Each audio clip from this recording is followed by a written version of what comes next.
Gwen Waltz continues to be weird as all hell.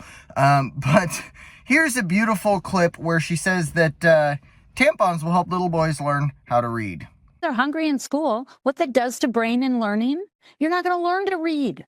So if you're talking about learning to read and closing gaps, then you better take away the barriers for that. If that's tampons, then that's tampons.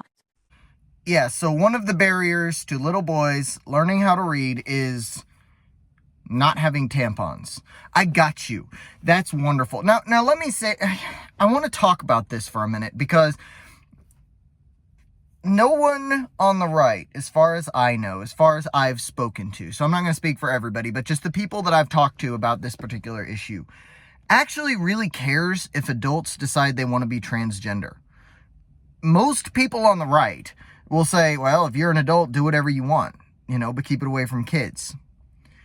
The school affirming gender to a kid who is questioning, especially a young kid. We're talking about grade school kids, by the way, having tampons put into children's bathrooms.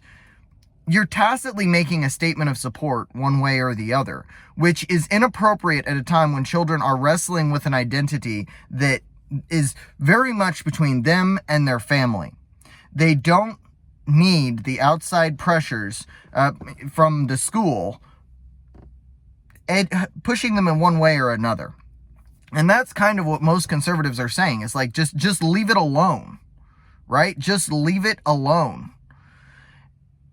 Now, this also, goes as far as, the books that are in schools. It all is part of the same issue. The books that have been pointed out millions of times. I mean, across the country, there was one that went viral the other day where there was an 11-year-old who read a section of a book that was talking about two guys sucking each other off. Like that. I'm sorry to use the expression, but that's what it was. And then the dad was there with the kid and brought up another book that was called Gender Queer that was in his high school age son's library. This is why my daughter will not go to a public school, by the way, because these topics are things that the school has no business talking about. And, in California, they're talking about, the kids are able to be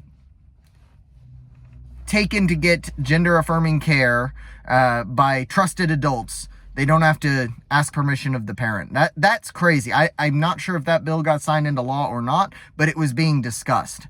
But the fact that this is a thing, transing the kids is the issue, by the way. It's not that people in America, by and large, have a problem with people being transgender. It's that they have a problem with putting even that topic in front of kids. This is my biggest issue. Kids don't need to think about things like this yet. You're introducing them to a very complex adult topic that they have no business thinking about. But on a lighter note, I want to show you this clip of Gwen Waltz explaining what happened when she refused to give Tim Waltz a kiss on their first date. Look at this. Policy. So he looked at me like, really? And then he said, well, all right then, because I'm going to marry you. Now get out of my car. That's so funny. Yeah, isn't it? I mean, I looked at him, and then he didn't call me for 3 days.